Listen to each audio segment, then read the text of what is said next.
तो dear students, हमने बात की कि एनिमल्स में कैसे चीजों का ट्रांसपोर्टेशन होता है सर्कुलेटरी और लिम्फेटिक सिस्टम के हेल्प से। अब हम देखेंगे प्लांट्स में ट्रांसपोर्टेशन कैसे होता है, ट्रांसपोर्टेशन इन प्लांट्स। लेकिन स्टूडेंट्स, ये चीज देखने से पहले हम दो ऐसे छोटे छोटे टर्म्स देखेंगे जो हमारी मदद करने वाले आगे। First term is actually very simple, उसका नाम तो आपको पता ही होगा, that is called transpiration, not transportation, this is transpiration. तो स्टूडेंट्स बताएं आप, ट्रांसपिरेशन क्या होता है, आपको तो पता ही होगा। स्टूडेंट्स, डे के टाइम जब सन होता है और बहुत गर्मी होती है, तो ये जो लीव्स हैं, लीव्स के ऊपर छोटी छोटी ओपनिंग्स होती है, याद आ रहा है आपको, क्या नाम होता है उनका? स्टोमेटा। तो ये जो छोटी छोटी ओपनिंग्स होती है लीव्स पे और कई बार स्टेम्स पे भी होती है स्टूडेंट्स, हमने पढ़ा है ये सब। इन ओपनिंग से स्टूडेंट्स वाटर वेपर्स के फॉर्म में बाहर आता रहता है, धीरे धीरे वाटर वेपर्स के फॉर्म में वाटर बाहर आता रहता है। यही जो प्रोसेस है इसको ट्रांसपिरेशन बोलते हैं। तो ये वाटर का लॉस होना through stomata is called transpiration. मिल सकते हैं, transpiration is process of loss of water vapours through stomata on leaves, stem etcetera. ठीक है। एक और इंपॉर्टेंट बात है स्टूडेंट्स कि नाइट के टाइम जो है वो ट्रांसपिरेशन बहुत कम होता है, ट्रांसपिरेशन जो है वो नहीं होता है या फिर बहुत कम होता है। मतलब ये जो वाटर वेपर का लॉस है वो दिन के टाइम ही ज्यादातर होता है, नाइट के टाइम बहुत ही कम होता है students. Now students, time to see the new term osmosis. ये जो टर्म है इसको थोड़ा सा हम ध्यान से समझेंगे, दिस इज स्लाइटली कॉम्प्लिकेटेड। तो स्टूडेंट्स, डिफ्यूजन के बारे में हमने पढ़ा था पहले के कुछ लेक्चर्स में, आपको याद होगा। ये जो ऑस्मोसिस होता है वो एक डिफिकल्ट टाइप का डिफ्यूजन है, आप ऐसा सोचो, या थोड़ा सा कॉम्प्लिकेटेड टाइप का डिफ्यूजन है, एक स्पेशल टाइप का डिफ्यूजन ही है ये ऑस्मोसिस।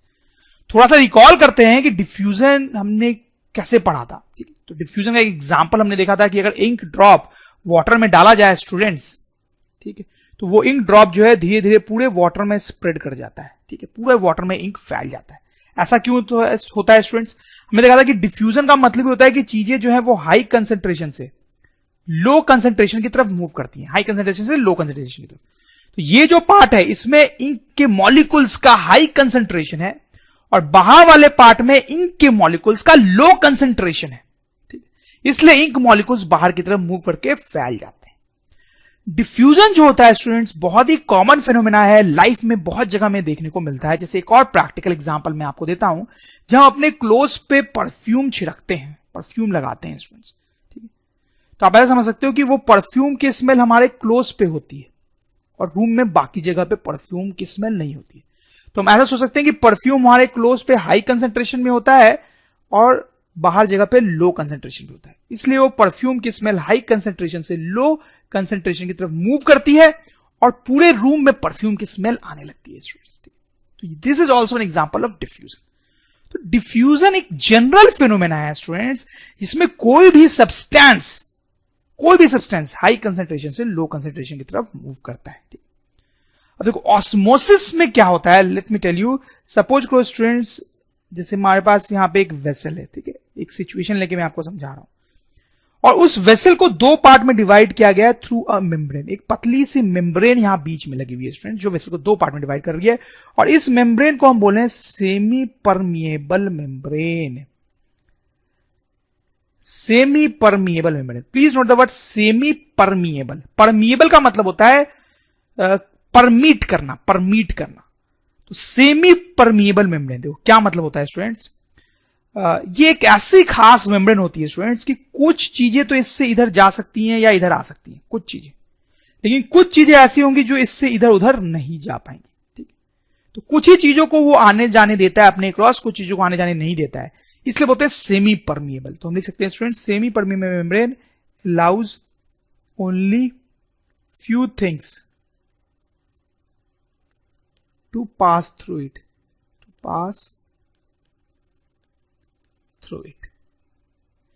अब स्टूडेंट्स ऐसा क्यों होता होगा, हो सकता है आप ये सोच रहे हो, तो बहुत सिंपल होता है। आप तो ऐसा सोच सकते हो कि सेमी परमिएबल में से आप सोचो छोटे छोटे होल्स होते होंगे। ठीक है, कई बार ये होल्स बहुत छोटे हो सकते हैं और आपको दिखाई नहीं देंगे, माइक्रोस्कोप से ही दिखाई देंगे, बट आप ऐसा सोच सकते हो कि सेमी परमिएबल में कुछ होल्स होते होंगे। अब सपोज करो यहां पे कुछ मॉलिक्यूल्स हैं, कुछ बड़े मॉलिक्यूल्स हैं ऐसे, और कुछ ऐसे छोटे मॉलिक्यूल्स भी हैं। तो आप बताओ कि ये जो बड़े मॉलिक्यूल्स हैं क्या वो इधर आ पाएंगे इन होल्स से? नहीं आ पाएंगे। लेकिन ये छोटे मॉलिक्यूल्स क्या वो होल से इधर आ पाएंगे? आ पाएंगे स्टूडेंट्स, ठीक है। तो ये छोटे मॉलिक्यूल्स पास हो जाएंगे, बड़े वाले पास नहीं हो पाएंगे। तो इसलिए मेम्ब्रेन कैसा हो गया स्टूडेंट्स? Semi permeable membrane. अब आप ऐसा सोचो, यही वैसे मैंने बनाया है कि मेम्ब्रेन के दोनों साइड वाटर भर रखा है हमने स्टूडेंट्स, वाटर, ठीक है। और इस वाटर में हमने कुछ डिसॉल्व कर दिया, शुगर, सॉल्ट या कुछ कोई केमिकल, कुछ डिसॉल्व कर दिया हमने स्टूडेंट्स, ठीक है। तो उस चीज को जिसको हमने डिसॉल्व किया उसके मॉलिक्यूल्स भी यहां पे होंगे, उसको मैं ऐसे ऑरेंज डॉट से रिप्रेजेंट कर रहा हूं, जो चीज हमने डिसॉल्व की है उसके मॉलिक्यूल्स। लेकिन यहां पर जो वाटर है इस साइड मेम्ब्रेन के, उसमें हमने ज्यादा डिसॉल्व किया है वो चीज, और यहां पे कम डिसॉल्व किया तो उसके कम मॉलिक्यूल्स होंगे, ठीक है। अब स्टूडेंट जनरली यहां पे एक टर्म यूज किया जाता है, it's a very simple term. यहां पे वाटर जो है उसको हम बोलते हैं सॉल्वेंट, और जिस चीज को हमने डिसॉल्व किया है उसको बोलते हैं सॉल्यूट, ठीक है। आपने पढ़ा होगा, नहीं पढ़ा तो कोई बात नहीं है। तो जिस चीज में डिसॉल्व हुआ है, वाटर में शुगर डिसॉल्व हुआ, ठीक है, वाटर में शुगर डिसॉल्व हुआ, ठीक है, तो वाटर को क्या बोलेंगे? सॉल्वेंट, ठीक है, और शुगर को क्या बोलेंगे? सॉल्यूट। तो अगर सॉल्ट डिसॉल्व किया होता वाटर में तो सॉल्ट को क्या बोलते हैं? सॉल्यूट, ठीक है स्टूडेंट्स। देखो स्टूडेंट्स, यहां पर जो सॉल्यूट है वो हाई कंसेंट्रेशन में है, ठीक है, और यहां पे जो सॉल्यूट है वो लो कंसेंट्रेशन में, क्लियरली आप देख रहे हैं, ठीक है। अब स्टूडेंट्स आप थोड़ा दिमाग लगाओ कि इस मेम्ब्रेन के क्रॉस डिफ्यूजन होना चाहिए क्या? डिफ्यूजन का प्रोसेस यहां पे होना चाहिए क्या? सोच के देखो जरा, होना चाहिए। यहां पर सॉल्यूट हाई कंसेंट्रेशन में है, ऑरेंज वाला, और यहां पे लो कंसेंट्रेशन में है। तो सॉल्यूट जो है स्टूडेंट्स वो इधर की तरफ मूव करेगा डिफ्यूजन से, डिफ्यूजन से वो इधर की तरफ मूव करना चाहेगा। Now students talk about water. Water molecules इधर ज्यादा है और इधर कम है। इधर ज्यादा वाटर है, ज्यादा अमाउंट में वाटर के मॉलिक्यूल्स हैं, आप देख सकते हो, और यहां पे कम है। तो वाटर मॉलिक्यूल्स जो है वो इधर डिफ्यूज करना चाहेंगे स्टूडेंट्स। सॉल्यूट इधर डिसॉल्व करना चाहेगा और सॉल्वेंट इधर डिसॉल्व करना चाहेगा। लेकिन स्टूडेंट्स क्योंकि ये सेमी परमिएबल मेम्ब्रेन है, तो ये एक ऐसी मेम्ब्रेन है कि जो सॉल्यूट को इधर मूव नहीं करने दे रही है, क्योंकि हो सकते हैं उसके मॉलिक्यूल्स के साइज बड़े हो, वो होल से पास नहीं हो पा रहे हैं, वो सॉल्यूट को इधर पास नहीं होने दे रही है, लेकिन सॉल्वेंट को पास होने दे रही है, पास होने दे रही है। तो क्या होगा स्टूडेंट्स की सॉल्यूट इधर नहीं आएगा, लेकिन वाटर जो है वो इधर की तरफ मूव करने लगेगा, इधर मूव करने लगेगा, और कुछ देर बाद यहां पर वाटर का कंसेंट्रेशन बढ़ जाएगा, उसका लेवल बढ़ जाएगा, और यहां वाटर का लेवल कम हो जाएगा। तो ये जो प्रोसेस है स्टूडेंट, दिस इज ऑस्मोसिस। तो आप देख सकते हैं ऑस्मोसिस थोड़ा ज्यादा कॉम्प्लिकेटेड प्रोसेस है जिसमें डिफ्यूजन होता है, या फिर हम ऐसा बोल सकते हैं कि डिफ्यूजन का एडवांस्ड केस है। जैसे स्टूडेंट्स एक और डायग्राम से मैं आपको समझाता हूं। जैसे स्टूडेंट्स आप देखें, ये एक यू शेप्ड ट्यूब है, आपको दिख रही होगी, और ये बीच में जो आपको डॉटेड सा पार्टीशन दिख रहा है, that is actually a semi permeable membrane. पहले आप यहां पे देखें, सॉरी, पहले आप यहां पे देखें, फिर बाद में हम यहां देखेंगे। यू शेप ट्यूब है और बीच में ये जो है वो सेमी परमिएबल मेम्ब्रेन है, ठीक है स्टूडेंट्स। इसके इधर आप देखो वाटर में कुछ चीजें डिसॉल्व है, यहां पर भी वाटर में कुछ चीजें डिसॉल्व है, ठीक है। यहां पे वो चीज हाई कंसेंट्रेशन में जो डिसॉल्व किया गया सॉल्यूट, और यहां पे लो कंसेंट्रेशन में। तो ये सेमी परमिएबल मेम्ब्रेन क्या कर रही है, वो वाटर को इधर मूव करने दे रही है, ठीक है, वाटर को इधर मूव करने दे रही है, डिफ्यूज करने दे रही है, जबकि सॉल्यूट को नहीं। जिसके नाम देखो थोड़ी देर बाद क्या हो गया है कि वाटर इस ट्यूब में कम हो गया है उसका लेवल, और इस ट्यूब में ज्यादा हो गया। This is osmosis. स्टूडेंट्स आपको लग रहा होगा कि पता नहीं ऐसा होता ही है, किसी हम किताबों में ऐसा पढ़ते हैं, ऐसा एक्चुअली में होता है और आप देखते भी हो। एक प्रैक्टिकल एग्जांपल भी मैं आपको उसका दिखाता हूं। ये देखिए स्टूडेंट्स, आप समझ गए होंगे मैं क्या बोलने वाला हूं। ये आमंड जो है ये आपने फुलाए होंगे, बादाम अभी पानी में फुलाए होंगे स्टूडेंट्स, तो सुबह तक वो फूल के मोटे हो जाते हैं बादाम। कैसे हो जाते हैं स्टूडेंट्स? क्योंकि स्टूडेंट्स बाहर जो है वो तो वाटर ही वाटर है, उसमें कुछ खास डिसॉल्व नहीं है, और आमंड के अंदर बहुत कम वाटर होता है, तो वाटर जो है वो अंदर की तरफ डिफ्यूज हो जाता है, ठीक है, through the semi permeable membrane. कौन सा सेमी परमिएबल मेम्ब्रेन स्टूडेंट्स?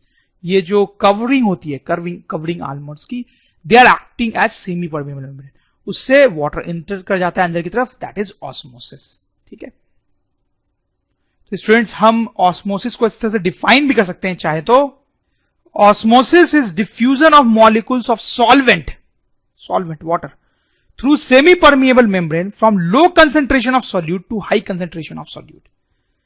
तो प्लीज नोट, यहां पे मैं लिख रहा हूं low concentration to high concentration की तरफ मूवमेंट हो रहा है, मैं ऐसा लिख रहा हूं, तो आप कंफ्यूज ना हो।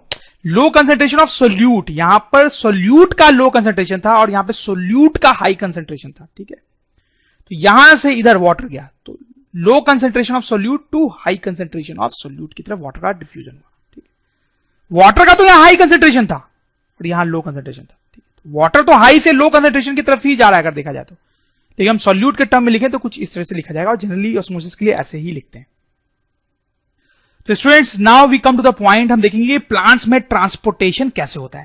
लेकिन पहले हम देखते हैं एक छोटी सी बात कि प्लांट्स में ट्रांसपोर्टेशन की जो जरूरत होती है वो एनिमल्स से कम होती है। मतलब एनिमल्स में ट्रांसपोर्टेशन वाले फिनोमेना की जरूरत हमें ज्यादा होती है। ऐसा क्यों? Let's try to understand. जैसे स्टूडेंट्स देखो, एनिमल्स में ट्रांसपोर्टेशन की जरूरत क्यों पड़ती है, उनमें से कुछ इंपॉर्टेंट पॉइंट्स मैंने यहां पे लिखे हैं। सबसे पहला पॉइंट से देखते हैं, oxygen carbon dioxide for respiration.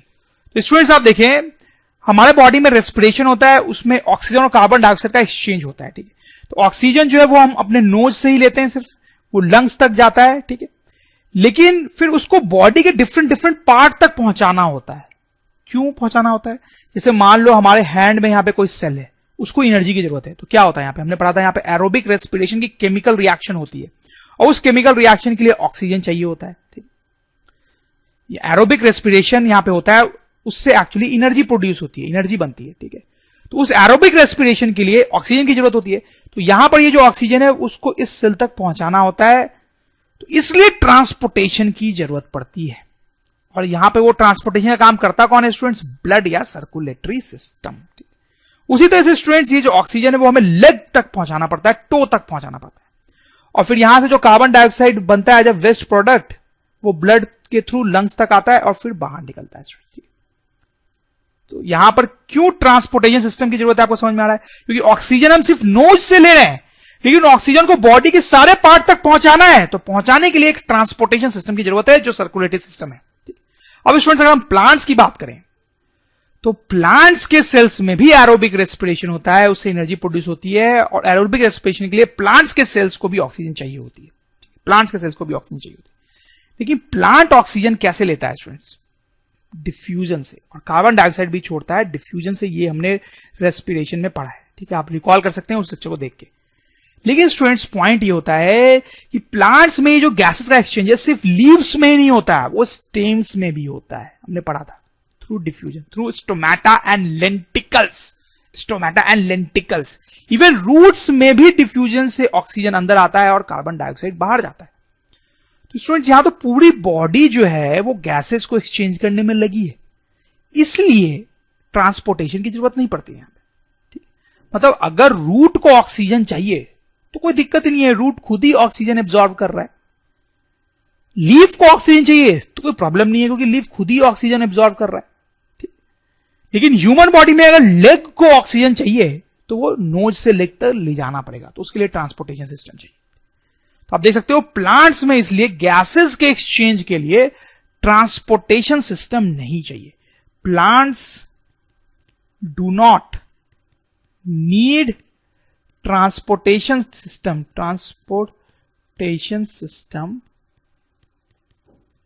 For gases. उनको गैसेस के लिए ट्रांसपोर्टेशन सिस्टम की जरूरत नहीं होती है स्टूडेंट्स, जबकि एनिमल्स और ह्यूमन बींग्स को होती है। फिर स्टूडेंट्स पहला तीसरा पॉइंट देख लेते हैं, दूसरा थोड़ी देर बाद देख लेंगे। Waste material. स्टूडेंट्स हमारे बॉडी में या एनिमल्स के बॉडी में वेस्ट मटेरियल को भी ट्रांसफर करना पड़ता है। फिर जब हम टॉयलेट जाते हैं तो वो हमारे बॉडी से बाहर निकलते हैं। स्टूडेंट्स आप सोचो कि प्लांट्स में भी ऐसा होता है क्या? प्लांट्स टॉयलेट जाते हैं निकालने के लिए वेस्ट मटेरियल, बाहर नहीं। तो प्लांट्स में एज सच कुछ ज्यादा वेस्ट मटेरियल होता नहीं है जिसको ट्रांसपोर्ट करना पड़े। ठीक, तो स्टूडेंट्स आप देख सकते हैं दो ऐसे इंपॉर्टेंट रीजंस हैं जिसके कारण एनिमल्स में ट्रांसपोर्टेशन की ज्यादा जरूरत है, लेकिन प्लांट्स में नहीं है। तीसरा रीजन देखते हैं, डाइजेस्टेड फूड एंड हार्मोन्स। ठीक है स्टूडेंट्स, अब देखो हमने देखा था कि जो डाइजेस्टेड फूड होता है स्मॉल इंटेस्टाइन में, उसको बॉडी के डिफरेंट पार्ट्स तक ले जाना होता है, क्योंकि फूड तो बॉडी के सारे पार्ट्स को चाहिए। तो वो भी कैसे होता है स्टूडेंट? ब्लड और सर्कुलेटरी सिस्टम के थ्रू, हमारे बॉडी में या एनिमल्स में। क्या प्लांट्स में भी फूड को ट्रांसपोर्ट करना पड़ता है, हार्मोन्स को ट्रांसपोर्ट करना पड़ता है? सोच के देखो, प्लांट्स में फूड कहां से आता है? सोचो, प्लांट्स में फूड कहां से आता है? सोचो, प्लांट्स के लीव्स में, ग्रीन पार्ट्स में फोटोसिंथेसिस होता है। फोटोसिंथेसिस से यहां पे फूड बनता है स्टूडेंट्स। सिर्फ लीव्स में ही, या फिर जो भी ग्रीन पार्ट्स होते हैं सिर्फ उन्हीं जगह पे फूड बनता है। तो सपोज सिर्फ लीव में फूड बना, तो क्या इस फूड की जरूरत सिर्फ लीफ को है, रूट को नहीं है? होगी, बिल्कुल रूट को भी होगी। तो यहां पर फूड को ट्रांसपोर्ट करना पड़ेगा लीफ से रूट तक, या फिर बाकी डिफरेंट पार्ट्स में भी करना पड़ सकता है। तो फूड ट्रांसपोर्ट तो करना पड़ता है प्लांट्स में भी, जैसे एनिमल्स में होता है। ठीक है, आप समझ रहे हैं, क्योंकि फूड बन रहा है सिर्फ लीफ में, तो अगर रूट को फूड चाहिए तो ट्रांसपोर्ट करना पड़ेगा। लेकिन स्टूडेंट्स यहां पर भी कैच है, कैच ये है कि प्लांट्स में ये फूड ट्रांसपोर्टेशन की नीड थोड़ी कम होती है कंपेयर टू एनिमल्स। तो क्या होता है, फूड हमें क्यों चाहिए, एनर्जी के लिए, फूड एनर्जी के लिए चाहिए। एनिमल्स को ज्यादा एनर्जी चाहिए होती है, animals need more energy and दस मोर फूड, इसलिए उनको ज्यादा फूड भी चाहिए होता है। प्लांट्स को लेस एनर्जी और लेस फूड चाहिए होता है। ऐसा क्यों?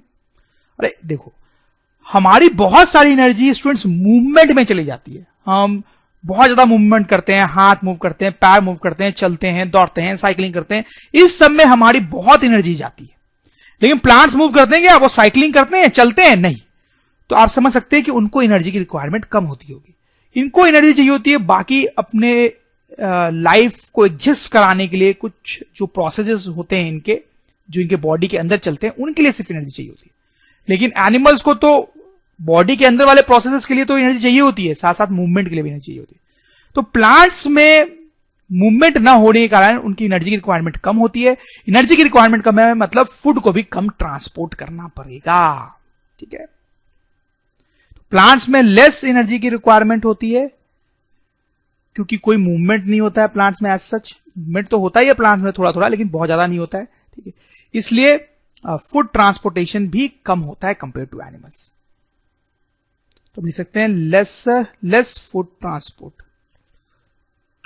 Compare to animals. ठीक है, तो स्टूडेंट्स ओवरऑल आप देख सकते हैं कि प्लांट्स में ट्रांसपोर्टेशन की रिक्वायरमेंट कम होती है क्योंकि गैसेज तो ट्रांसपोर्ट करनी नहीं पड़ते, वेस्ट मटेरियल भी ट्रांसपोर्ट करने नहीं पड़ते, फूड ट्रांसपोर्ट करना पड़ता है लेकिन वो भी उतना ज्यादा नहीं जितना कि एनिमल्स में करना पड़ता। तो देखो, प्लांट्स में ट्रांसपोर्टेशन बेसिक फंडा मैं आपको बताता हूं। तो ये तो हम समझ गए कि प्लांट्स में क्या ट्रांसपोर्ट होता है। एक चीज तो ट्रांसपोर्ट होती है, वो है फूड। फोटोसिंथेसिस से लीफ जो फूड बनाता है उस फूड को प्लांट के पूरे बॉडी में ट्रांसपोर्ट करना पड़ता है, रूट तक उसको ट्रांसपोर्ट करना पड़ेगा और बॉडी के दूसरे पार्ट्स में भी ट्रांसपोर्ट करना पड़ सकता है। ठीक है, आप सोचोगे दूसरे लीफ को क्यों ट्रांसपोर्ट करना पड़ सकता है? हो सकता है कि इस लीफ में कम फूड बन रहा हो और यहां ज्यादा फूड की जरूरत है तो ट्रांसपोर्ट करना पड़ सकता है। पहला तो यह होता है कि फूड ट्रांसपोर्ट करना पड़ता है लीफ से बॉडी के डिफरेंट पार्ट्स में। और एक और चीज ट्रांसपोर्ट करनी पड़ती है स्टूडेंट्स।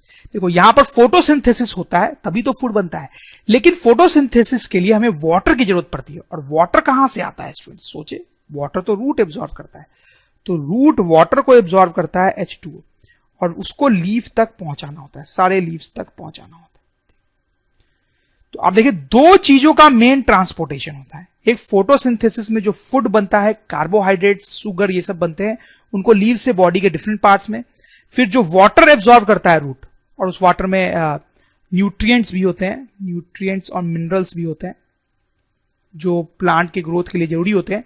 तो रूट जो है वाटर को एब्जॉर्ब करती है, उसमें न्यूट्रिएंट्स और मिनरल्स भी होते हैं, उसको भी प्लांट के डिफरेंट पार्ट्स में पहुंचाना होता है ताकि फोटोसिंथेसिस का प्रोसेस हो सके स्टूडेंट्स। तो there are two parts of transportation in plants, transportation of food and transportation of water.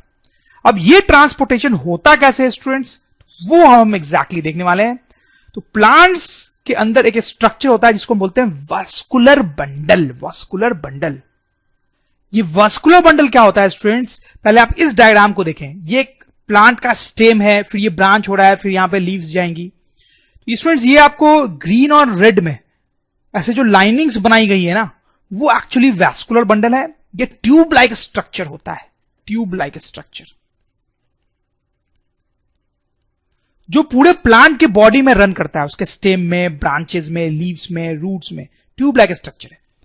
और इसी से वाटर और फूड का मूवमेंट होता है स्टूडेंट्स। जिसे देखो, थोड़ा और डिटेल हम देखना चाहें तो यहां पर स्टेम का बीच वाला पोर्शन अगर हमने कट कर दिया तो आप देखें डिस्क टाइप ऐसा स्ट्रक्चर निकल के आएगा और उसमें आपको इस तरह से बहुत सारे छोटे छोटे कलरफुल पोर्शंस दिखाई देंगे। तो ये जो एक कलरफुल पोर्शन है स्टूडेंट्स, उसको हम बोलते हैं वास्कुलर बंडल। ठीक है, उसको बोलते हैं वास्कुलर बंडल। ठीक है, या कई बार इसको वास्कुलर टिश्यू भी बोलते हैं, वास्कुलर टिश्यू भी बोलते हैं स्टूडेंट्स। अब ये जो वेस्कुलर बंडल होता है स्टूडेंट्स, उसको हम जूम करके देखें तो फर्दर उसमें दो पोर्शंस होते हैं। एक ये पोर्शन जिसको बोलते हैं जाइलम, प्लीज नोट, इसको बोलते हैं क्या, जाइलम, जाइलम। और एक ये पोर्शन स्टूडेंट्स जिसको हम बोलते हैं phloem, phloem, phloem, phylum, phylum भी बोलते हैं। प्रोनाउंसिएशन के लिए मैं बहुत श्योर नहीं हूं कैसे प्रोनाउंस करते हैं इसको। तो ये जाइलम, ये फ्लोएम। ये फ्लोएम जो होता है स्टूडेंट्स वो फूड को ट्रांसपोर्ट करने के लिए रिस्पॉन्सिबल होता है, और जाइलम जो होता है वो वाटर को ट्रांसपोर्ट करने के लिए रिस्पॉन्सिबल होता है। ठीक है, ये दोनों ही ट्यूब लाइक स्ट्रक्चर्स हैं जो प्लांट के बॉडी में, पूरी बॉडी में रन करते हैं और वाटर और फूड को ट्रांसपोर्ट करते हैं स्टूडेंट्स। ठीक है, अब देखो स्टूडेंट्स, एक एक करके हम जाइलम और फाइलम को डिटेल में देखेंगे कि वो कैसे दिखते हैं, उनका स्ट्रक्चर कैसे होता है, वो कैसे फूड और वाटर को ट्रांसपोर्ट करते हैं। तो सबसे पहले स्टूडेंट्स हम जाइलम की बात स्टार्ट करते हैं। Xylem, xylem, xylem. तो जाइलम को स्टूडेंट्स अगर हम जूम करके देखें तो कुछ इस तरीके का स्ट्रक्चर दिखाई देता है। आप देखें, इस स्ट्रक्चर में खास करके दो चीजें हैं जो हम यहां पे स्टडी करने वाले हैं। एक तो ये जो पिंक वाला पार्ट आपको दिख रहा होगा स्टूडेंट्स, उसको बोलते हैं वेसल एलिमेंट्स, वेसल एलिमेंट्स। और ये जो ग्रे वाला पोर्शन आपको दिखाई दे रहा है स्टूडेंट्स, उसको बोलते हैं ट्रैकिएड्स। तो स्टूडेंट आपको समझ में आया, वास्कुलर बंडल, वास्कुलर बंडल के अंदर जाइलम और फाइलम, फिर फाइलम को स्टडी कर रहे हैं तो उसके अंदर भी दो मेजर स्ट्रक्चर्स हैं जिनके बारे में हम बात करने वाले हैं यहां पे। तो ये आप देखें, वेसल एलिमेंट्स को यहां पे बनाया गया है सेपरेटली, और ये ट्राइकेड को भी यहां हमने सेपरेटली बना लिया। तो सबसे पहले हम वेसल एलिमेंट के बारे में थोड़ी सी बात कर लें स्टूडेंट। वेसल एलिमेंट्स, तो आप देखें कि जो वेसल एलिमेंट्स है स्टूडेंट्स वो कैसे बना हुआ है। ये बहुत सारे सेल्स से बना होता है। ये सारे स्टूडेंट्स सेल्स हैं जो एक के ऊपर एक लाइन अप कर रहे हैं। These are all cells, and very importantly these are all dead cells. ये सारे डेड सेल्स हैं स्टूडेंट्स, डेड सेल्स। अब डेड सेल्स बोले तो मतलब डेड सेल्स का क्या मतलब होता है? डेड सेल्स का मतलब है ऐसे सेल्स जिसमें साइटोप्लाज्म नहीं रहा। अब ठीक है, उसमें न्यूक्लियस भी नहीं रहा स्टूडेंट, जो कि बहुत इंपॉर्टेंट होता है, वो भी नहीं रहा। इनफैक्ट कोई भी ऑर्गेनल्स नहीं रहे। ठीक है, तो ये ऐसे सेल्स हैं स्टूडेंट्स जो डेड है, उनमें कोई भी ऑर्गेनल्स नहीं है अंदर, उनमें न्यूक्लियस नहीं है, साइटोप्लाज्म नहीं है, बस बाहर का जो सेल वॉल होता है बस वही है, उसमें सिर्फ सेल वॉल ही है। तो स्टूडेंट आप समझ गए होंगे कि ये जो सेल है वो हॉलो है, अंदर से पूरी तरह से हॉलो सेल्स हैं, ये हॉलो सेल्स, हॉलो सेल्स। फिर स्टूडेंट्स इसकी जो सेल वॉल होती है वो बहुत थिक होती है, थिक, और स्ट्रांग भी होती है नॉर्मल सेल से। क्यों ऐसा हो जाता है? क्योंकि इसके सेल वॉल में एक सब्सटेंस होता है ज्यादा अमाउंट में जिसका नाम है लिग्नीन। इसके सेल वॉल में लिग्नीन नाम का एक सब्सटेंस होता है जो इसको स्ट्रेंथ प्रोवाइड करता है और इसको थिक बनाता है। तो आपको समझ में आया स्टूडेंट्स कि ये जो वेसल एलिमेंट्स हैं वो कैसे सेल्स से बने होते हैं। और इन सेल्स की एक और खास बात होती है स्टूडेंट्स कि इस सेल्स का जो एंड होता है, एंड वो खाली होता है, मतलब कुछ नहीं होता है, एंड होता ही नहीं। आप ऐसे सोचो, बहुत बड़ा सा होल होता है एंड पे, पोर्स भी बोल सकते हैं, बहुत बड़े से होल्स होते हैं। तो स्टूडेंट्स आपको और पिक्चर क्लियर हो गई होगी। ये पूरा का पूरा ऊपर से नीचे तक एक हॉलो कंटिन्यूस ट्यूब टाइप बन गया ना, हॉलो कंटिन्यूस ट्यूब टाइप बन गया। देखो अगर मैं उसका स्ट्रक्चर बनाऊं तो कुछ ऐसा बना सकता हूं। ये एक सेल हुआ, अगर हैंडमेड बनाए तो इससे और क्लियर हो जाएगा। ये एक और सेल हुआ, सारे डेड सेल्स हैं। ये एक और सेल हुआ, ये एक डेड सेल, ये उनके बीच का पोर। ठीक है स्टूडेंट, तो आप देख सकते हैं कि एक लंबी सी ट्यूब टाइप बन गई है। नीचे से इसमें वाटर जाएगा और ऊपर से वाटर डिलीवर हो सकता है डिफरेंट डिफरेंट जगह पे स्टूडेंट्स। ठीक है, तो ये वेसल एलिमेंट क्या होता है ये समझ में आ गया हमें। अब हम बात करेंगे ट्रैकिएड्स की। तो स्टूडेंट्स ये ट्रैकिएड्स जो हैं वो भी सेल से ही बने हुए हैं। आप देखो यहां पर एक ये पार्टीशन दिख रहा होगा आपको, ध्यान देंगे आप, पार्टीशन दिख रहा है। इसके नीचे ये एक सेल है, ये उसके ऊपर दूसरा सेल है, तो ये भी बहुत सारे सेल्स से ही बना होता है। ठीक है, this is also combination of cells, और वो सेल्स भी स्टूडेंट्स डेड सेल्स ही होते हैं। डेड सेल्स का क्या मतलब ये मैंने आपको समझा ही दिया है। तो ये सारे भी डेड सेल्स होते हैं स्टूडेंट्स। लेकिन यहां पर ये जो सेल्स है उनका शेप थोड़ा खास है। आप देख सकते हो यहां पे वो टैपर कर रहा है, टैपर कर रहा है मतलब उसका जो एज है, सेल का जो एज है वो टैपर कर रहा है, वो एंगल पे है। तो इसमें जो सेल्स होते हैं वो टैपरिंग होते हैं, टैपरिंग शेप के होते हैं, मतलब कुछ इस तरीके के स्टूडेंट्स। देखो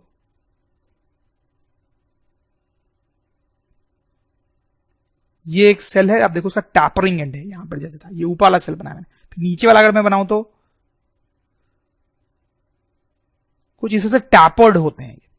और फिर स्टूडेंट्स यहां पर जहां पे दो सेल्स मीट कर रहे होते हैं, यहां पे टाइनी होल्स होते हैं, टाइनी होल्स। स्मॉल होल्स जिनको हम पिट्स बोलते हैं, पिट्स। प्लीज नोट स्टूडेंट्स, यहां पर ये जो होल था ये तो बहुत बड़ा होल था, इसको जनरली पोर बोलते हैं, और यहां पे बहुत छोटे छोटे होल्स होते हैं जिनको पिट्स बोलते हैं। तो आप समझ सकते हैं कि इनके थ्रू भी वाटर का मूवमेंट हो सकता है, या नीचे से वाटर एंटर करता है इसमें और फिर ऊपर से वाटर जो है वो डिफरेंट डिफरेंट जगह पे डिलीवर हो सकता है। ठीक है, तो स्टूडेंट आपको समझ में आया कि जाइलम में दो तरह के वाटर कैरिंग स्ट्रक्चर्स होते हैं, एक वेसल एलिमेंट और एक ट्रैकिएट्स। ठीक है, दोनों का हमने देखा, दोनों को हम थोड़ा कंपेयर भी कर सकते हैं स्टूडेंट्स। अगर हम कंपेयर करें तो देखो ये जो ट्रैकिएट्स होते हैं ये बहुत नैरो होते हैं, नैरो, लेकिन ये वेसल एलिमेंट्स जो होते हैं वो उतने नैरो नहीं होते हैं, वो एक्चुअली थोड़े वाइड होते हैं स्टूडेंट्स। ठीक, और उसके कारण ये भी होता है स्टूडेंट्स कि ये जो वेसल एलिमेंट है इससे बहुत ज्यादा वाटर जल्दी जल्दी मूव कर सकता है ऊपर, लेकिन इसमें जो वाटर है वो धीरे धीरे ही मूव कर सकता है। एक तो ये नैरो है और यहां पे जो पोर्स है वो भी बहुत छोटे हैं, तो इससे वाटर धीरे धीरे ही मूव करता है। Slow movement of water, slow movement of water, और यहां पे हम लिख सकते हैं फास्ट मूवमेंट ऑफ वाटर। ठीक है, फिर स्टूडेंट्स एक और मेजर डिफरेंस होता है, ये ट्रैकिएट्स सारे ही प्लांट्स में पाया जाता है, लेकिन ये वेसल एलिमेंट जो है सारे प्लांट्स में नहीं पाया जाता है, सम प्लांट्स। ठीक है, तो जिन प्लांट्स में ये पाया जाता है उसमें वाटर का ट्रांसपोर्ट इसके थ्रू भी होगा और इसके थ्रू भी होगा और बहुत फास्ट होगा। जिन प्लांट्स में ये नहीं पाया जाएगा स्टूडेंट उसमें क्या होगा, आप सोच पा रहे होंगे, उसमें सिर्फ ट्रैकिएट्स ही होंगे, उनके थ्रू ही स्लो वाटर का ट्रांसपोर्ट होगा। ठीक है, तो जिन प्लांट्स को बहुत ज्यादा वाटर की जरूरत होती है, जिनमें वाटर के ट्रांसपोर्टेशन की बहुत ज्यादा जरूरत होती है, आप समझ सकते हैं वैसे प्लांट्स में वैसे एलिमेंट्स होता होगा। ठीक है, और जिनमें जरूरत ज्यादा नहीं होती उनमें सिर्फ ट्रैकिएट्स ही होते होंगे। तो स्टूडेंट्स आई होप आपको जाइलम के बारे में समझ में आया होगा कि जाइलम का क्या स्ट्रक्चर है। ठीक है, तो इस तरह के ये ट्यूब लाइक स्ट्रक्चर है जो पूरे के पूरे प्लांट में डिस्ट्रीब्यूट होते हैं, स्टेम्स से रूट तक, लीफ तक, हर जगह पे। ठीक है, और इनके थ्रू वाटर ट्रांसपोर्ट होता है। अब देखो स्टूडेंट्स हम क्या देखने वाले हैं, ये तो हमने देखा कि जाइलम का स्ट्रक्चर क्या है, देखा जाए तो कायदे से हमने देखा कि ये जाइलम का स्ट्रक्चर क्या होता है। ठीक है, अब हम देखेंगे स्टूडेंट्स कि वाटर ऊपर चढ़ता कैसे है।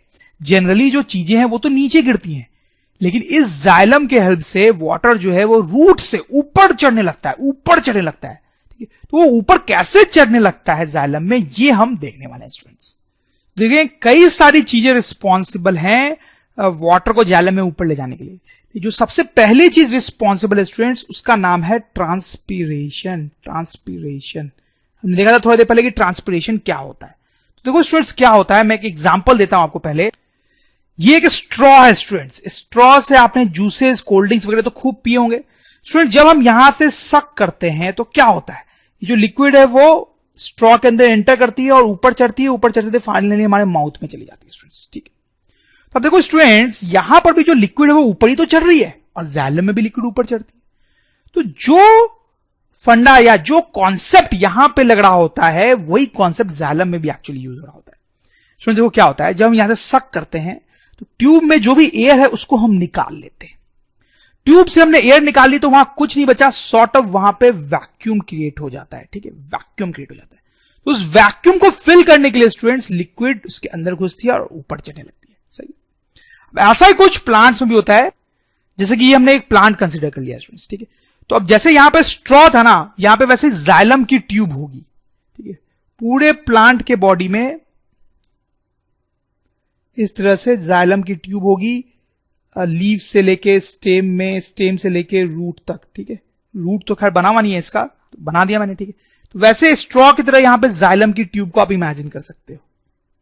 ठीक है, अब आप समझ गए होंगे आगे मैं क्या बोलने वाला हूं।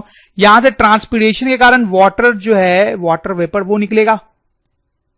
ठीक है, जैसे यहां पे हम एयर निकाल रहे थे और यहां खाली जगह हो जा रही थी, तो वैसे यहां से वाटर वेपर निकलेगा तो जाइलम में खाली जगह सॉर्ट ऑफ बन जाएगी और उसको भरने के लिए सॉइल से वाटर जो है वो अंदर घुसेगा उसको फिल करने के लिए स्टूडेंट्स। ठीक, और जब ये वाटर एंटर करता है तो वाटर में जो डिसॉल्व मिनरल्स और न्यूट्रिएंट्स होते हैं वो भी प्लांट के अंदर आ जाते हैं स्टूडेंट्स। तो इस तरीके से जाइलम में वाटर जो है वो ऊपर चढ़ पाता है, कुछ वैसे जैसे स्ट्रॉ में हो रहा है। तो स्टूडेंट्स को हम लिख भी सकते हैं, due to transpiration water vapour is lost from plant. To compensate for this loss, to compensate for this loss water from soil moves up the xylem vessel, जैसा कि हमने देखा स्टूडेंट्स कई बार यहां पे एग्जाम पॉइंट ऑफ व्यू से अगर हम बात करें तो इस तरह से भी क्वेश्चन पूछ लिया जाता है कि ट्रांसपिरेशन क्या क्या करता है, what is the role of transpiration in the body of a plant. तो आप समझ सकते हो क्या उसका रोल आप आंसर करोगे। एक तो it helps in movement of, it लिख लोगे आप, मैं बस हिंट दे रहा हूं, it helps in the movement of water up the xylem, ठीक है, जैसा अभी हमने देखा। और एक और भी काम करता है ये ट्रांसपिरेशन का प्रोसेस, इट रेगुलेट्स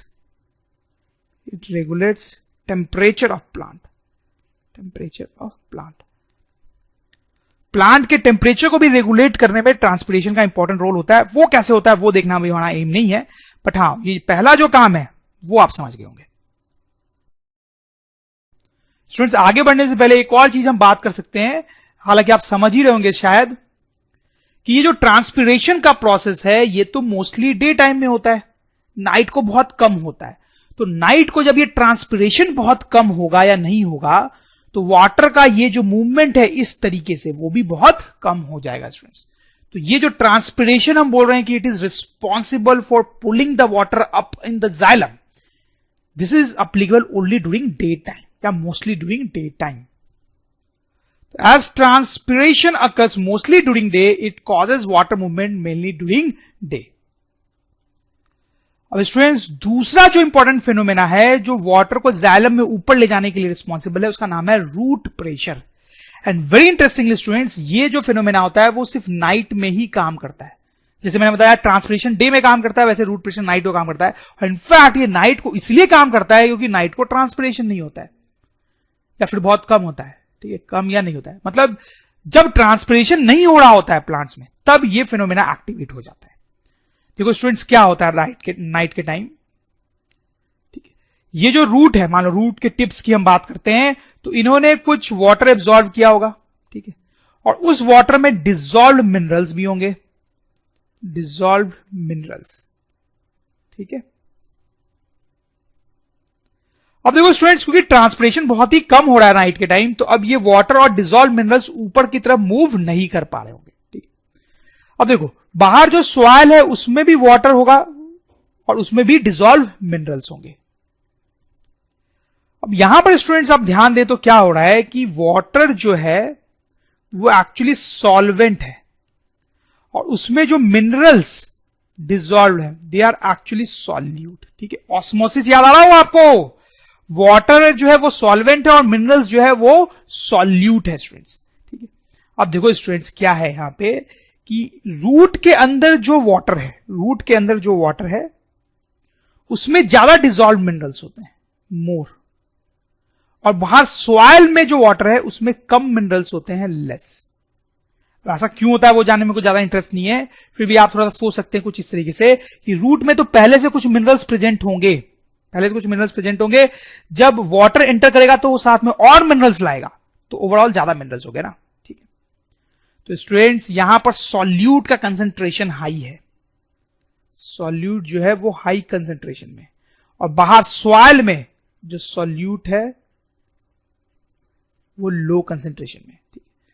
तो यहां पे सॉल्यूट के कंसंट्रेशन के डिफरेंस के कारण स्टूडेंट्स ऑस्मोसिस स्टार्ट हो जाएगा। ऑस्मोसिस क्या होता है हमने देखा था, आप रिकॉल कर सकते हैं वीडियो देख के। और ऑस्मोसिस के कारण वाटर जो है वो अंदर की तरफ मूव करेगा, ठीक है, ड्यू टू ऑस्मोसिस, ठीक। तो इस ऑस्मोसिस के कारण बाहर से वाटर रूट के अंदर मूव करेगा। अब ये जो वाटर अंदर मूव करेगा स्टूडेंट्स वो क्या करेगा, ऑलरेडी एग्जिस्टिंग वाटर को ऊपर की तरफ पुश करेगा और उस पुश से वाटर जो है ऊपर की तरफ चढ़ने लगेगा स्टूडेंट्स, पुश, ठीक है स्टूडेंट्स। तो इस तरीके से वाटर जो है ऊपर की तरफ चल रहा है और ये जो पुश है स्टूडेंट्स, वाटर को जो ये पुश मिल रहा है उसी को बोलते हैं रूट प्रेशर, रूट प्रेशर। तो स्टूडेंट्स हम यहां पे रिपीट करते हैं कि एक्चुअली यहां पे क्या हो रहा है। नाइट के टाइम में ट्रांसपिरेशन तो बहुत कम हो गया होगा या नहीं हो रहा होगा, तो रूट में जो थोड़ा सा वाटर होगा उसमें डिसॉल्व मिनरल होगा और उसमें काफी ज्यादा डिसॉल्व मिनरल होगा, जबकि बाहर जो सॉइल है वहां पे जो वाटर है उसमें लेस डिसॉल्व मिनरल होगा, ठीक है। तो यहां पे ऑस्मोसिस होने लगता है और ऑस्मोसिस के कारण वाटर बाहर से अंदर चल जाता है। अच्छा स्टूडेंट्स कहीं आप ये तो नहीं सोच रहे कि यहां पे सेमी परमिएबल मेम्ब्रेन कहां है। सेमी परमिएबल मेम्ब्रेन है ना, ये जो रूट की मेम्ब्रेन होगी that will act as a semi permeable membrane. देखो उसको थोड़ा जूम करेंगे तो ये रूट का ये एंड जो है रूट का वो हमने बनाया, ठीक है। तो ये रूट की जो लेयर है यही सेमी परमिएबल मेम्ब्रेन है, सेमी परमिएबल मेम्ब्रेन की तरह यही काम कर रही है, ठीक है। और बाहर से वाटर जो है वो अंदर की तरफ जा रहा है, दैट इज ऑस्मोसिस, ठीक है, ठीक है। तो वो वाटर अंदर जाके पुश क्रिएट करता है, ऑलरेडी एग्जिस्टिंग वाटर को ऊपर की तरफ पुश करता है, तो वाटर ऊपर की तरफ चढ़ने लगता है स्टूडेंट्स। कई बार स्टूडेंट्स आपने सुबह सुबह अर्ली मॉर्निंग ऐसा देखा होगा कि कुछ प्लांट्स के जो लीव्स होते हैं उसमें ऐसे वाटर डिपॉजिटेड होता है, ठीक है। ये कैसे होता है स्टूडेंट्स? ये होना इस बात का प्रूफ है कि उस प्लांट में रात को रूट प्रेशर से पानी ऊपर चढ़ा होगा। देखो ना, ये इस ऑस्मोसिस से वाटर अंदर आया, प्रेशर के कारण ऊपर जाएगा और फाइनली वो लीव से इस तरह से बाहर भी आ सकता है थोड़ा सा, ठीक है, अगर यहां से पुश बहुत ज्यादा हो गया। तो कई बार इसीलिए प्लांट्स में अगर हम सुबह सुबह देखें तो रात को क्योंकि रूट प्रेशर से पानी ऊपर चढ़ा होता है तो कुछ पानी इस तरह से बाहर भी निकल गया होता है। तो स्टूडेंट्स यहां पे हम लिख सकते हैं कि क्या हो रहा था कि water in roots have more minerals than water in surrounding soil, ठीक है। So water moves inside root by osmosis, ठीक है। This creates a push in the xylem for water to move upwards या अप, ठीक है। Students यहां पे एक चीज और हम नोटिस कर सकते हैं कि भले हम इस रूट प्रेशर को बहुत डिटेल में पढ़ रहे हैं बट ये बहुत ज्यादा इफेक्टिव भी नहीं होता है। मतलब ये जो पुश मिलता है ना उससे वाटर जो है 5 to 10 मीटर्स से ज्यादा ऊपर नहीं जा सकता। मतलब कोई बहुत ही लंबा प्लांट है 50 मीटर्स 100 मीटर्स, तो उसके लिए ये जो रूट प्रेशर है बहुत ज्यादा यूजफुल नहीं होता है, क्योंकि इस रूट प्रेशर से 5 to 10 मीटर्स की हाइट ही अटेन कर सकता है वाटर। तो छोटे प्लांट्स में तो डेफिनेटली ये इंपॉर्टेंट होगा जिनकी हाइट इससे कम होती है, ठीक। तो लिख सकते हैं root pressure works mainly for distances less than 10 metres, ठीक है स्टूडेंट्स। तो चलो हमने दो फिनोमेना जैसे देखे जिसके कारण वाटर जाइलम में ऊपर जा सकता है। एक ट्रांसपिरेशन जो कि सबसे इंपॉर्टेंट और मेजर फिनोमेना था, दूसरा रूट प्रेशर। फिर एक और फिनोमेना स्टूडेंट्स हम देख सकते हैं जिसका नाम है कैपिलरी एक्शन। कैपिलरी एक्शन ये भी एक फिनोमेना है जो वाटर को जाइलम में ऊपर मूव करने में थोड़ा हेल्प करता है स्टूडेंट्स। सबसे पहले तो आप समझिए कि कैपिलरी का क्या मतलब होता है। कैपिलरी का मतलब होता है स्टूडेंट्स थिन ट्यूब, थिन बहुत ही थिन ट्यूब, मतलब बहुत ही पतली ट्यूब। देखो जाइलम जो है वो बहुत ही पतली ट्यूब होती है, मतलब बहुत ही पतली ट्यूब है, आप सोच भी नहीं सकते। मतलब एक सेल ही तो है उसमें, आप देखो एक सेल्स थे ना इस तरीके से, सेल तो बहुत छोटा होता है, तो ये कितना पतला ट्यूब है एक्चुअली देखा जाए तो। तो स्टूडेंट देखो कैपिलरी एक्शन क्या होता है कि जैसे मान लो एक वेसल है हमारे पास, ठीक है, और इस वेसल में वाटर भरा हुआ है, वाटर। अब यहां पर एक कैपिलरी रख देंगे हम, बहुत पतली सी ट्यूब रख देना, तो ये जो वाटर है वो अपने आप ही इसमें ऊपर चढ़ने लगता है, अपने आप ही इसमें ऊपर चढ़ने लगता है। डे टू डे लाइफ में आपको ऐसा होता कभी दिखाई नहीं देगा, क्योंकि डे टू डे लाइफ में हम कोई भी ट्यूब लेते हैं तो वो बहुत पतली नहीं होती है। कैपिलरी एक्शन देखने के लिए ये ट्यूब जो है बहुत ही पतली होनी चाहिए, तो बहुत ही पतली ट्यूब हम डालते हैं तो वाकई ये वाटर ऊपर की तरफ मूव करने लगता है, और इस मूवमेंट को बोलते हैं कैपिलरी एक्शन। हालांकि आपको विश्वास नहीं आ रहा होगा स्टूडेंट्स कि ऐसा होता होगा सही में, तो मैं आपको ट्रस्ट दिलवा सकता हूं इस बात पे। देखो कई बार स्टूडेंट्स आपने ऐसा देखा होगा कि ये वेसल है अगर, और इसमें वाटर है, ठीक है, वेसल में वाटर है, और आप एक टॉवेल या हैंकरचीफ या कोई भी क्लोथ ऐसे हैंग कर दो, ठीक है, हैंग कर दो, तो आप देखोगे ना कि थोड़ी देर बाद वाटर जो है वो ऊपर तक चढ़ गया होगा इस हैंकरचीफ में या टॉवेल में। ऐसा देखा आपने? पानी जो है वो ऊपर चढ़ गया होगा इस टॉवेल में अपने आप ही, ऊपर तक गीला हो जाएगा टॉवेल। ऐसा क्यों हो जाता है स्टूडेंट्स? क्या होता है कि टॉवेल जो है वो थ्रेड से बना हुआ है, ठीक है, टॉवेल जो है वो थ्रेड से बना हुआ है। तो टॉवेल के अगर दो थ्रेड्स हम ले तो बहुत ही पास होंगे, डेफिनेटली बहुत ही पास होंगे, और उनके बीच में बहुत ही पतला सा गैप होगा, बहुत ही छोटा सा गैप होगा। ये जो छोटा सा गैप है वो कैपिलरी की तरह काम करता है, पतली ट्यूब की तरह काम करता है, और इस पतली ट्यूब में वाटर अपने आप ही ऊपर चढ़ने लगता है स्टूडेंट्स, ठीक है, और टॉवेल को गीला कर देता है। आपको समझ में आ रही है? ये जो टॉवेल है बहुत सारे थ्रेड्स से बना होगा ना, उसमें बहुत सारे थ्रेड्स होंगे, और इसके जो थ्रेड्स होंगे वो बहुत पास होंगे, तो उनके बीच में जो गैप है वो बहुत कम होगा। ये जो थोड़ा सा गैप है बिल्कुल, वो एक बहुत ही पतली सी ट्यूब की तरह काम करता है, एक कैपिलरी की तरह काम करता है, इसलिए उसमें वाटर जो है अपने आप ही ऊपर की तरफ मूव करने लगता है स्टूडेंट्स। इसको बोलते हैं कैपिलरी एक्शन। इनफैक्ट और भी बहुत सारे एग्जांपल्स है स्टूडेंट्स। दिवाली के टाइम पे हम ये दिए चलाते हैं तो उसमें ऐसे कॉटन लगाते हैं हम, कॉटन जिसमें फ्लेम जलता है यहां पे, ठीक है, और यहां पे ऑयल होता है ना ऐसा, दीप जलाते हैं। तो यहां पर अगर फ्लेम जल रहा है, फायर जल रहा है, तो इसका मतलब है कि ये जो ऑयल है नीचे वो मूव करके ऊपर आया होगा। ऑयल जब ऊपर आया होगा तभी तो यहां पे फ्लेम चल रही है। तो ये ऑयल ऊपर कैसे मूव कर गया? तो स्टूडेंट्स क्या होता है कि ये जो कॉटन होता है, रुई जो होती है, वो भी पतले पतले ऐसे थ्रेड से बना होता है, और उन थ्रेड्स के बीच में पतले पतले गैप्स होते हैं जो पतली ट्यूब्स की तरह काम करते हैं। उन पतली ट्यूब से ऑयल जो है ऊपर की तरफ आ जाता है, पतली ट्यूब से ऑयल जो है ऊपर की तरफ आ जाता है। तो this is called capillary action. तो स्टूडेंट्स आप समझ रहे होंगे, ऐसा ही कुछ जाइलम में भी होता है। जाइलम भी बहुत थिन होता है, तो वाटर उसमें थोड़ा चढ़ने की कोशिश करता है, ठीक है। So this is one more thing which helps water to move up the xylem. उसी बात को मैंने लिख भी दिया है, आप चाहो तो पॉज करके इसको रीडिंग भी मार सकते हो।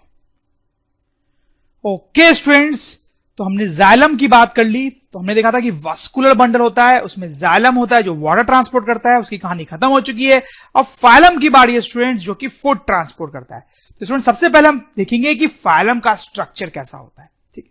तो फाइलम में भी स्टूडेंट्स क्या होता है कि सेल है ये एक, उसके ऊपर एक और सेल है, उसके ऊपर और सेल होगा, वैसे ही नीचे तो बहुत सारे सेल्स एक के ऊपर एक स्टैक्ड होते हैं स्टूडेंट्स, ठीक है। आप देख सकते हैं कि जैसे जाइलम में था वैसे यहां पर भी जो सेल्स है वो इलोंगेटेड ट्यूब लाइक होते हैं, elongated tube like, elongated tube like. जब मैं जाइलम पढ़ा रहा था तो मैंने ये वर्ड यूज नहीं किया था, बट उसका पिक्चर आपके दिमाग में क्लियर होगा। वहां पर भी जो सेल्स थे वो इलोंगेटेड ट्यूब लाइक ही थे, तो यहां पर भी इलोंगेटेड ट्यूब लाइक सेल्स होते हैं स्टूडेंट्स, ठीक है।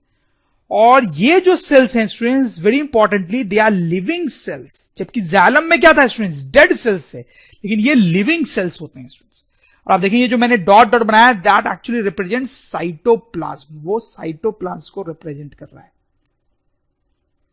तो इन सेल्स में साइटोप्लाज्म होता है, लिविंग सेल्स हैं वो, लिविंग नहीं होते तो साइटोप्लाज्म नहीं होता, इनमें साइटोप्लाज्म होता है। हालांकि स्टूडेंट्स इनमें न्यूक्लियस नहीं होता है। ये ऐसे सेल्स होते हैं, ऐसे लिविंग सेल्स होते हैं जिसमें साइटोप्लाज्म होता है, न्यूक्लियस नहीं होता है। And very interestingly and very importantly students, ये जो एंड होता है इस सेल का, जहां पर ये दूसरे सेल से जुड़ने वाला है, ऊपर वाले या फिर नीचे वाले सेल से, ये परफोरेटेड होता है, परफोरेटेड।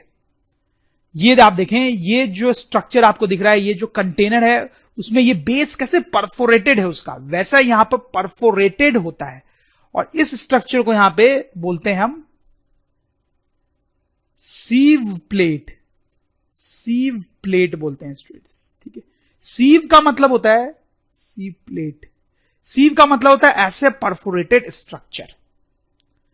तो स्टूडेंट्स ये परफोरेटेड स्ट्रक्चर क्यों होता है यहां पे, ये तो आप समझ ही गए होंगे, इसी के थ्रू सब कुछ मूव करने वाला है, ठीक है।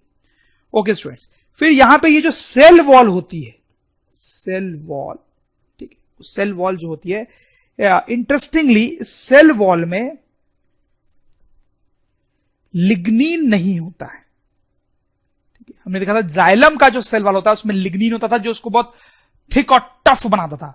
तो आप समझ सकते हैं कि यहां के सेल वॉल में लिग्नीन नहीं होता है, तो ये उतना टफ या उतना स्ट्रांग नहीं होता है, ठीक है। तो स्टूडेंट्स फाइलम जिस तरीके के सेल से बना होता है उनके बारे में आपको समझ में आया, वो लिविंग सेल्स होते हैं, उनमें साइटोप्लाज्म होता है, न्यूक्लियस नहीं होता है, सेल वॉल में लिग्नीन नहीं होता है, और दोनों एंड्स पे सीव प्लेट्स होती है परफोरेटेड।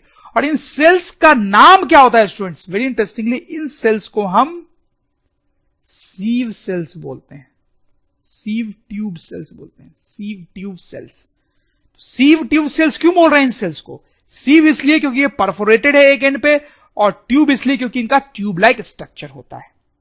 और अभी कहानी खत्म नहीं हुई स्टूडेंट्स, ठीक है, हम देख रहे हैं स्ट्रक्चर ऑफ फाइलम। तो फाइलम में एक तो इस तरह के सीव ट्यूब सेल्स होते हैं, और उसके अलावा भी एक और टाइप के सेल्स होते हैं, देखें आप, इस तरीके से एक और टाइप का सेल होता है, ये भी लिविंग सेल होता है। और आप इसमें समझ रहे होंगे साइटोप्लाज्म, ये डॉट जो है वो साइटोप्लाज्म है, उसमें साइटोप्लाज्म होता है और उसमें न्यूक्लियस भी होता है, ठीक है। तो इस तरह से सीव ट्यूब सेल्स के बगल में एक और सेल होता है जिसमें न्यूक्लियस भी होता है। वैसे यहां पर जो सीव ट्यूब सेल है उसके बगल में भी एक और इसी तरीके का सेल होगा, और ये जो सेल होता है स्टूडेंट्स, इसका नाम होता है, इस सेल का नाम है कंपेनियन सेल। कंपेनियन सेल, ठीक है। तो students, this is actually structure of phylum, ठीक है। A collection of sieve tube cells along with companion cells. अब देखो, जो भी सब्सटेंस का मूवमेंट होता है वो तो एक्चुअली सीव ट्यूब सेल से ही होता है, ठीक है। तो स्टूडेंट्स, हम लिख सकते हैं movement of food occurs through sieve tubes, ठीक है, इनके थ्रू होता है। तो फिर ये कंपेनियन सेल्स क्या करते होंगे स्टूडेंट्स? देखो, ये कंपेनियन सेल से कोई फूड का मूवमेंट नहीं होता है सच, फूड का मूवमेंट तो सीव ट्यूब से ही होता है। अब क्योंकि सीव ट्यूब जो है उसका खुद का तो न्यूक्लियस है नहीं, तो ये बहुत सारे इंपॉर्टेंट फंक्शंस परफॉर्म नहीं कर पाता है जो न्यूक्लियस ही कर सकता था। तो ये जो कंपेनियन सेल है इसके पास न्यूक्लियस है, तो ये इन सेल्स के लिए, ये जो कंपेनियन सेल है वो इन सीव ट्यूब सेल्स के लिए इंपॉर्टेंट फंक्शंस परफॉर्म करता है। तो इसमें हम लिख सकते हैं companion cells perform many functions for sieve tubes. Sieve tubes have no nucleus, so they can't perform those functions themselves. तो स्टूडेंट्स, स्ट्रक्चर आपको क्लियर हो गया होगा कि ऐसे इलोंगेटेड सीव ट्यूब सेल्स होते हैं जिसमें साइटोप्लाज्म होता है, न्यूक्लियस नहीं होता है, एंड में परफोरेटेड स्ट्रक्चर होता है जिसको सीव प्लेट बोलते हैं, सेल वॉल होता है, सेल वॉल जिसमें लिग्निन नहीं होता है, ठीक है। फूड का ट्रांसपोर्टेशन इसी से होता है, और इसके साथ साथ एक कंपेनियन सेल भी होता है, वो भी लिविंग सेल होता है, उसमें न्यूक्लियस होता है। और सीव ट्यूब जो फंक्शंस अपने सेल के लिए खुद परफॉर्म नहीं कर सकता है क्योंकि उसमें न्यूक्लियस नहीं है, वो कंपेनियन सेल परफॉर्म करता है स्टूडेंट्स। और इंपॉर्टेंटली जाइलम वाले सेल्स जो थे वो डेड थे, लेकिन ये फाइलम वाले सेल्स जो है वो लिविंग है स्टूडेंट्स। तो अब हम देखेंगे स्टूडेंट्स कि ये फाइलम में फूड का मूवमेंट होता कैसे है। तो स्टूडेंट्स, लेट्स सी, ये है फ्लोएम जिससे फूड फ्लो करने वाला है, और आप देखो जाइलम भी उसके बगल में होता है, उसको भी हमने बनाया क्योंकि आप देखेंगे कि फ्लोएम से जब फूड फ्लो करता है स्टूडेंट्स, तो जाइलम भी उसमें एक इंपॉर्टेंट रोल प्ले करता है। तो स्टूडेंट्स, सबसे पहले आप देखें ये सोर्स सेल क्या है और सिंक सेल क्या है। सोर्स सेल वो जगह है स्टूडेंट्स, वो सेल है जहां पे फूड स्टोर्ड है, एमिनो एसिड्स, कार्बोहाइड्रेट्स, प्रोटीन्स, वो स्टोर्ड है। इनको यहां से ट्रांसपोर्ट करना है, ठीक है। ऐसे सेल को जहां से फूड को लेके जाना है उसको बोलते हैं सोर्स सेल, और जहां पर फाइनली फूड को लाके डिलीवर करना है स्टूडेंट्स उसको बोलते हैं सिंक सेल, ठीक है। अब देखो ये फूड कैसे ट्रांसपोर्ट होगा स्टूडेंट्स, प्लीज पे अटेंशन। ये जो फूड मटेरियल है वो यहां से एंटर करता है फ्लोएम के सीव ट्यूब्स में वो एंटर करता है स्टूडेंट्स, ठीक है। तो यहां पर उनका कंसेंट्रेशन बहुत ज्यादा हो जाएगा। अब देखो स्टूडेंट्स, ये जो जाइलम है उसमें तो बहुत सारा वाटर होना चाहिए। क्यों बहुत सारा वाटर होना चाहिए? कि उसका तो काम ही है वाटर को ट्रांसपोर्ट करना, तो इसमें बहुत सारा वाटर होगा। जबकि फ्लोएम में ऑब्वियसली कम वाटर होगा, ठीक है। वाटर होगा तो सही, वाटर तो हर जगह पे होता ही है, प्लांट की बॉडी में, हमारे बॉडी में भी होता है, लेकिन यहां पे कम वाटर होगा और यहां पे बहुत ज्यादा वाटर होगा। अब देखो स्टूडेंट्स, क्या है कि यहां पे कम वाटर था और ये फूड मटेरियल भी आके इसमें डिसॉल्व हो गया, लेकिन यहां पर जो वाटर है उसमें भी कुछ डिसॉल्व चीजें होंगी लेकिन कम होंगी।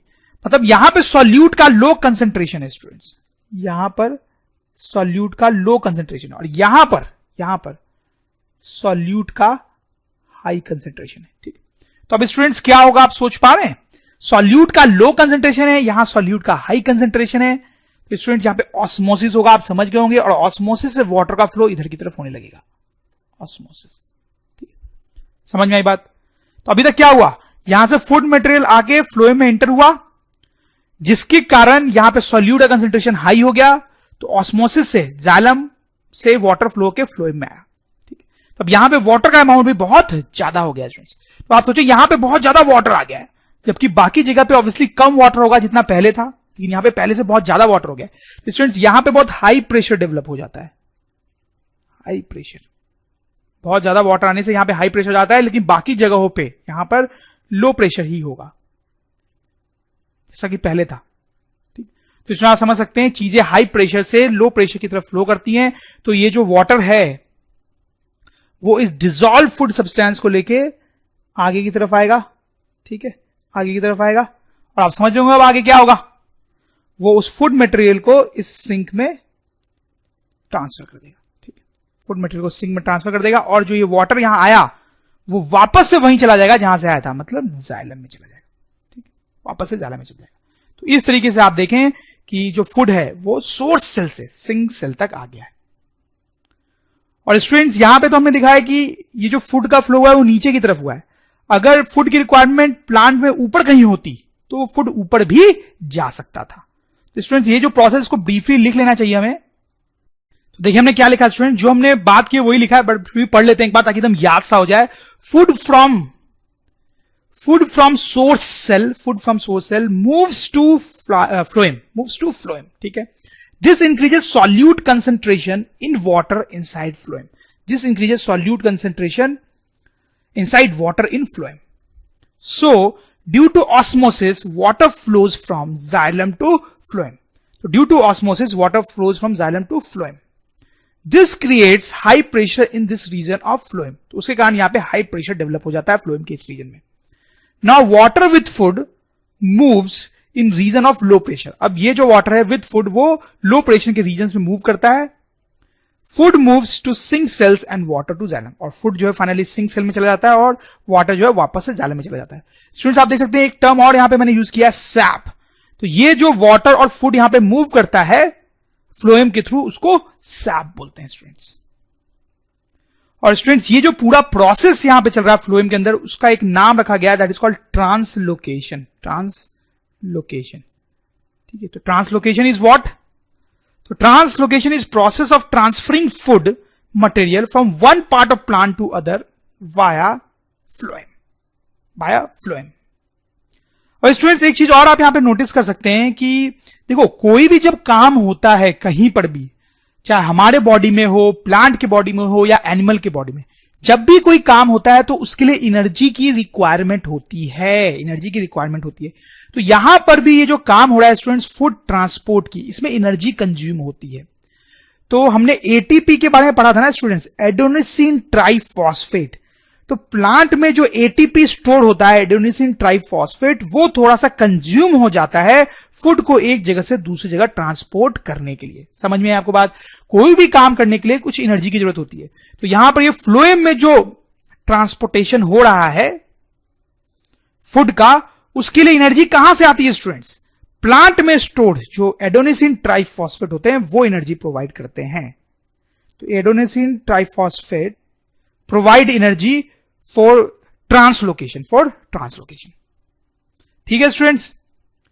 अब देखो स्टूडेंट्स हम थोड़ा सा यहां पे क्या काम कर सकते हैं कि हमने दो तरह के ट्रांसपोर्ट मैकेनिज्म पढ़े प्लांट्स में, एक था जाइलम के थ्रू और एक फ्लोएम के थ्रू। तो थोड़ा सा लॉजिकल लगता है उनको कंपेयर करना। तो स्टूडेंट सबसे पहले तो ये था कि जाइलम जो है वो वाटर को मूव करवाता है प्लांट के अंदर, और फाइलम जो है वो फूड को मूव कराता है। That is the most basic difference. फिर हमने देखा कि जाइलम जो है वो डेड सेल से बना होता है मेनली, और फ्लोएम जो था वो लिविंग सेल से बना होता है स्टूडेंट्स। एक और बहुत मेजर डिफरेंस जो हम नोटिस कर सकते हैं स्टूडेंट्स, वो देखिए कुछ इस तरीके से है। जाइलम से जब वाटर फ्लो करता है तो वो हमेशा नीचे से ऊपर की तरफ फ्लो करता है। वैसे ही करना चाहिए ना यार, वाटर तो हमेशा रूट से एब्जॉर्ब होगा और फिर ऊपर जाएगा। तो जाइलम से जो वाटर फ्लो करता है वो हमेशा नीचे से ऊपर की तरफ जाता है।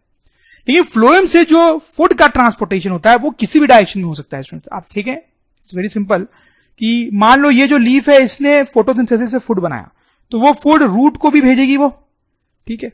और हो सकता है कि यहां पर जो लीफ है इसके अराउंड बहुत ग्रोथ हो रहा है, तो इस लीफ को एडिशनल फूड की जरूरत है, तो वो इस तरह से यहां पर भी फूड भेज सकती है, ठीक है। तो वो नीचे भी फूड भेज रही है, ऊपर भी फूड भेज रही है, लेकिन वाटर से भी ऊपर ही जा रहा था। फूड का एक और बहुत अच्छा एग्जांपल आप ऐसे ले सकते हैं कि मान लो जैसे कैरेट प्लांट है। कैरेट प्लांट में जो कैरेट अपन खाते हैं स्टूडेंट्स, वो एक्चुअली रूट होता है। जो कैरेट हम खाते हैं वो कैरेट प्लांट का एक्चुअली रूट होता है, और वो सॉइल के अंदर होता है स्टूडेंट, सॉइल के अंदर, ठीक है। तो आप देखिए यहां पे क्या होता है कि जनरली यहां पे फोटोसिंथेसिस होता है लीव्स में, और फोटोसिंथेसिस जो फूड बनाती है वो रूट में भेज देती है, और रूट में वो स्टोर हो जाता है, जिससे कैरेट मोटा होता जाता है, ठीक है। तो यहां पे फूड स्टोर होता है। लेकिन कभी अगर फोटोसिंथेसिस कम हो रहा है या ऊपर वाले प्लांट को किसी भी रीजन के कारण एडिशनल फूड की जरूरत हो जाती है, तो ये कैरेट क्या करता है, ये वापस से फूड उन लीव्स को सप्लाई भी करता है स्टूडेंट्स, ठीक है। तो important point two note here is कि जाइलम जो है उससे वन वे फ्लो होता है, वन वे फ्लो, ठीक है, सिर्फ ऊपर की तरफ। और फाइलम से टू वे फ्लो, ऊपर की तरफ भी हो सकता है और नीचे की तरफ भी। एक और हम डिफरेंस लिख सकते हैं, हालांकि वो हमारे लिए उतना इंपॉर्टेंट नहीं है स्टूडेंट्स। जाइलम में पैसिव ट्रांसपोर्टेशन होता है, पैसिव ट्रांसपोर्टेशन, और फाइलम में एक्टिव ट्रांसपोर्टेशन होता है। एक्टिव ट्रांसपोर्टेशन, देखो इसका क्या मतलब है, अभी भी मैंने आपको बताया था ना स्टूडेंट्स, कोई भी काम करने के लिए एनर्जी की जरूरत होती है। तो जब फ्लोएम के थ्रू फूड का ट्रांसपोर्टेशन होता है तो भी एनर्जी चाहिए, और जाइलम के थ्रू जब वाटर का ट्रांसपोर्टेशन होता है, वाटर का ट्रांसपोर्टेशन तब भी एनर्जी चाहिए, ठीक है। लेकिन फ्लोएम के थ्रू जब फूड का ट्रांसपोर्टेशन होता है स्टूडेंट्स, फूड का ट्रांसपोर्टेशन होता है, तो उसमें वो एनर्जी कहां से आती है, वो प्लांट के अंदर ही जो एटीपीज हैं, प्लांट के अंदर जो एटीपीज हैं उन्हीं से आती है, ठीक। लेकिन फाइलम में जब वाटर का ट्रांसपोर्टेशन होता है तो वो एनर्जी जनरली प्लांट के अंदर से नहीं आती है, वो जनरली स्टूडेंट्स हम सोच सकते हैं कि वो सन से आती है। वाटर को ऊपर मूव कराने के लिए जो एनर्जी की जरूरत पड़ती है वो मोस्टली सन से आती है स्टूडेंट्स, ठीक है। तो वो प्लांट के अंदर से नहीं आती है, इसलिए यहां पे पैसिव ट्रांसपोर्टेशन बोलते हैं इसको। यहां प्लांट के अंदर से ही आ रही होती है, इसलिए इसको एक्टिव ट्रांसपोर्टेशन भी बोलते हैं। Though not a very important point at all. तो students, before we actually move ahead, एक इंटरेस्टिंग सी बात देखते हैं। अब देखिए स्टूडेंट्स, ये एक बहुत छोटा सा प्लांट होता है, दैट इज कॉल्ड मर्चेंटिया। यहां पर भी आप देखिए बहुत सारे छोटे प्लांट्स हैं, दे आर कॉल्ड फिनारिया। तो ऐसे कई सारे छोटे प्लांट्स होते हैं स्टूडेंट्स जिनमें जाइलम और फ्लोएम नहीं होते हैं स्टूडेंट्स, उनमें वास्कुलर बंडल्स प्रेजेंट नहीं होते हैं। तो स्टूडेंट्स फिर आप सोच रहे होंगे कि इन प्लांट्स में ट्रांसपोर्टेशन कैसे होता है, तो the answer is diffusion. Diffusion क्या होता है ये तो हम अभी तक समझ ही चुके हैं। डिफ्यूजन बहुत सारे प्लांट्स में डिफरेंट डिफरेंट कामों के लिए होता है। तो ये कुछ ऐसे छोटे प्लांट्स हैं जिनमें ट्रांसपोर्टेशन भी डिफ्यूजन के थ्रू ही होता है, जाइलम और फाइलम तो इनमें होते ही नहीं है। फॉर एग्जाम्पल, जो भी वाटर इसमें एब्जॉर्ब होता है वो डिफरेंट बॉडी पार्ट्स में डिफ्यूजन के थ्रू जाता है। वैसे जो भी फूड बनता है वो बॉडी के डिफरेंट पार्ट्स में डिफ्यूजन के थ्रू ही जाता है, ठीक है स्टूडेंट्स। लेकिन स्टूडेंट्स आपको याद होगा, हमने पहले भी कई बार बात की है कि डिफ्यूजन जो होता है वो स्लो प्रोसेस होता है, और डिफ्यूजन से जो चीजें हैं वो बहुत ज्यादा दूर तक नहीं जा सकती। बहुत ज्यादा दूर तक जाने में बहुत टाइम लग जाता है। तो डिफ्यूजन जो है वो स्मॉल डिस्टेंसेस के लिए ही सही होता है। तो इससे क्या बात आपको समझ में आती है स्टूडेंट्स, कि कोई बड़ा प्लांट है, फॉर एग्जांपल कोकोनट ट्री ले लिया आपने, ठीक है, कोकोनट ट्री, तो क्या उसमें बिना जाइलम फाइलम के काम चल जाएगा, सिर्फ डिफ्यूजन से ही काम हो जाएगा? नहीं स्टूडेंट्स, कोकोनट ट्री तो इतना लंबा होता है कि उसमें डिफ्यूजन से ट्रांसपोर्टेशन हो ही नहीं सकता इतनी लंबी दूरी पे, ठीक है। तो ज्यादातर जो प्लांट्स होते हैं उनमें ट्रांसपोर्टेशन के लिए जाइलम और फाइलम होते ही हैं स्टूडेंट्स, लेकिन कुछ ऐसे छोटे प्लांट्स होते हैं जिनमें जाइलम फाइलम नहीं होते हैं, उनमें डिफ्यूजन से ही काम चलता है। तो students, with this we finish transportation in plants and animals. Now we'll move to the next chapter.